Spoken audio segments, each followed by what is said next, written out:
조지 뮬러 목사님이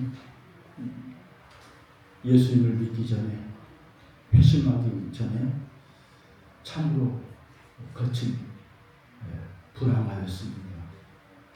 그런데 어느 날 친구 집에 하루 묵게 됐습니다. 그 친구 집은 굉장히 경건한 가정이었습니다. 매일 저녁에 예배를 드리는데 그 집에 묵다가 보니까 가정 예배를 드릴 때 할 수 없이 그 자리에 같이 앉게 되었습니다. 예배를 드리고 찬송을 부르고 말씀을 읽는데 그의 마음에 너무나도 놀라운 평안이 임하게 됐습니다. 지금까지 한 번도 경험해 보지 않는 설명할 수 없는 평안한 마음, 하나님의 은혜가 느껴진 겁니다. 불황하기 뮬러는 정말로 하나님이 살아계시는구나. 나 같은 자를 하나님이 사랑하고 계시고 나를 구원해 주실 분은 예수 그리스도 주님이시구나 라고 그 시간 고백하면서 회심하게 됩니다. 그렇습니다. 주님은 양들을 사랑하십니다. 주님은 사람들을 사랑하실 때 연약한 자, 병든 자, 소외된 자, 세상에서 가치 없다고 생각하는 자들 주님이 찾아가시고 만나주시고 위로해 주시고 붙들어 주시고 그들에게 용기를 주시고 새 생명을 주셨습니다. 우리 성경을 통해서 우리가 많이 볼 수 있었습니다. 오늘 말씀에 선한 목자이신 우리 주님은 양을 사랑하십니다. 사랑하시되 끝까지 사랑하신 주님. 3절에 보니까 같이 합니다. 3절 같이 합니다. 문지기는 그를 위하여 문을 열고 양의 그의 음성을 듣나니 그가 양의 이름을 각각 불러 인도하여 내느니라. 선한 목자 되신 예수님은 양들을 사랑하시기 때문에 문을 열고 그 양들의 이름을 하나하나 다 부르시고 인도하십니다. 목자가 양을 치는데 그 양마다 다 이름을 지어준다. 그 이름을 부를 때 그 양이 거기에 반응한다는 사실입니다. 오늘 하나님도 우리 한 사람 한 사람 세계 수억 명의 인구가 예수를 믿고 있지만 한 사람 한 사람 다 기억하시고 기록에 넣으시고 우리를 부르고 계십니다. 오늘도 여러분 한 사람 한 사람 하나님이 기록해 놓으시고 기억하시고 오늘 이 예배에 여러분을 불러주신 줄로 믿습니다. 하나님이 우리를 부르지 아니하면 인도하시 않으면 하나님께 나올 수 없습니다. 그 양의 문 대신 예수님을 통과해서 들어가고 나갈 때에 우리가 구원을 얻고 우리가 꼴을 얻게 되는 것입니다. 꼴이 뭡니까? 우리에게 필요한 꼴들, 일용한 양식. 양은 꼴을 먹어야 해요. 오늘 우리에게 또 일용한 양식, 오늘 하루하루 살아가는 일용한 양식들, 밥만 먹고 살지 못하잖아요. 은하 생활을 할 수 있는 모든 것들을 하나님 준비해 놓으셨다는 거죠. 선한 목자 되신 그 예수님이 양들을 사랑하시기 때문에 문을 열어서 들어오게 하고 오늘도 여러분이 주의 문을 열고 이곳에 들어오셨습니다. 들어와서 말씀의 꼴을 넣고 말씀 속에 은혜를 받고 그 은혜를 가지고 그 말씀을 가지고 세상 속에서 내게 주어진 일을 감당하고 세상 속에서 승리의 삶을 살 수가 있습니다. 주님의 꼴은, 주님의 양식은 우리의 능력이고 우리의 힘이고 우리의 에너지인 것입니다. 오늘 10절에 보니까 도둑이 오는 것은 도둑질하고 죽이고 멸망합니다. 그러나 주님은 분명히 말씀합니다. 내가 온 것은, 주님이 온 것은 양으로 생명을 얻게 하고 더 풍성하게 얻게 하기 위해서 우리 주님 오셨다고 오늘 우리 분명히 말씀하십니다. 얼마나 감사한 말입니까? 주님은 양들을 사랑하죠. 양들을 사랑한 증거가 뭡니까? 양인 우리들을 위해서 주님 목숨까지도 십자가에 버리신 주님이셨습니다. 양들을 위하여 주님 목숨을 버렸습니다.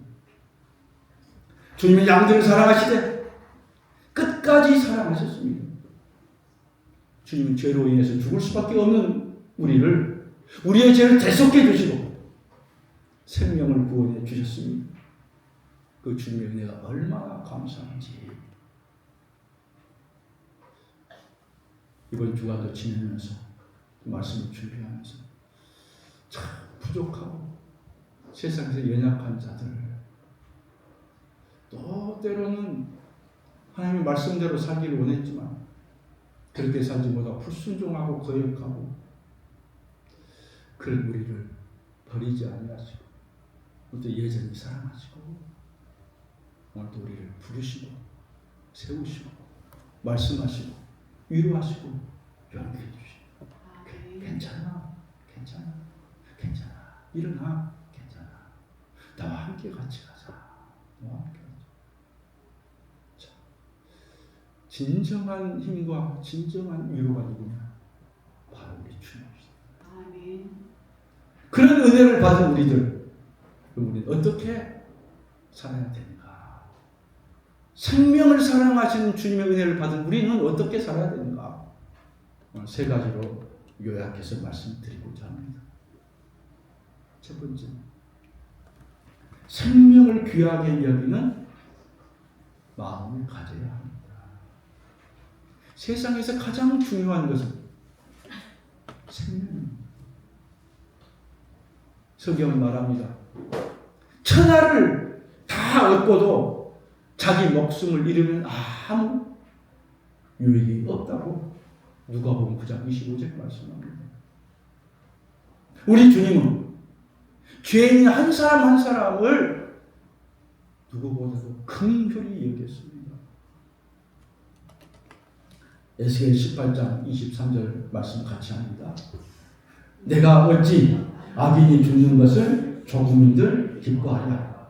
그가 돌이켜 그 길에서 떠나 사는 것을 어찌 기뻐하지 아니하겠느냐. 세상에는 선한 사람, 좋은 사람, 믿음의 사람이 있습니다. 그러나 반면에 악한 사람, 다른 사람의 재산을 뺏고 생명을 빼앗는 사람, 악한 자들이 또 같이 섞여 삽니다. 언제부터요? 태초부터. 아담과 하와 때부터. 그렇죠. 그 아들 가인과 아벨, 큰아들 가인이 둘째 아들 아벨을 죽인 살인자가 인류 이래로 지금까지 악한 자와 선이 같이 섞여서 사는 겁니다. 그런데 악한 자들을 하나님께서 다 그 악을 따라서 멸망하려고 하는 것이 하나님의 뜻이 아닙니다. 그래서 에스겔 말씀처럼 내가 어떻게 악한 자들이 악을 행하고 심지어 사람이 목숨까지 해야 하는 요즘 아주 악한 일들이 너무 많지 않습니까? 그 악인이라 할지라도 살인자라 할지라도 그들이 죽는 것을 하나님 기뻐하지 않아요. 그가 정말로 돌이켜서 김대두같이 18명 죽인 살인자도 회개하고 돌아와서 서기를 기뻐하시고 구원받기를 원하는 것이 우리 주님의 마음이고 우리 하나님의 마음인 줄 믿습니다. 그만큼 하나님을 사랑하십니다. 구약 성경에 보면 북이스라엘을 멸망시키고 그들의 심한 고통을 준 아수르 아시리아죠. 하나님 심판하시려고 합니다. 죄를 지으면 심판을 받죠. 아수르는 우상을 섬기는 나라요. 온 나라가 죄악에 가득 차 있었습니다. 하나님은 그 나라의 수도 니느웨를 심판하시려고 작정을 했습니다. 그런데 하나님은 그냥 심판하지 않습니다. 요나를 보내서 얼마 있지 않아서 이 니느웨 성이 죄로 인해서 멸망받게 된 요나를 통해서 선포하게 합니다. 요나가 우리 아는 대로 도망가 버리지. 우리나라를 멸망시키고 우리나라를 고통을 준 저 나라의 수도에 있는 사람들이 다 하나님 심판받고 멸망하기를 원하는 마음이 그 마음 속에 있었습니다. 왜? 그도 이스라엘, 요나도 사람입니다. 우리나라도 마찬가지입니다. 일제 36년 동안 얼마나 고통을 많이 받았는지 예전에 어머니로부터 그 얘기를 들었어요. 집에 있는 놋그릇 다 빼앗아 심지어 심을 파종할 그런 곡식까지도 빼앗아 먹을 것이 없어서 나무 이렇게 껍질을 벗겨가지고 먹고 그런 이야기를 생생하게 들려주셨습니다. 그러면서 일본이 빨리 망했으면 좋겠다. 그런 마음이 간절했던 거죠. 그런데 요나가 반항하고 안 했는데 요나 선지자를 다시 잡아다가 물고기 숲에서 넣어가지고 다시 거기 선포하게 했죠. 하나님 말씀합니다. 요나 4장 11절 같이 합니다. 하물며 이 큰 성읍 니느웨에는 좌우를 분별하지 못한 자가 12만여 명이요 가축도 많이 있나니 내가 어찌 아끼지 아니하겠느냐 하시니라.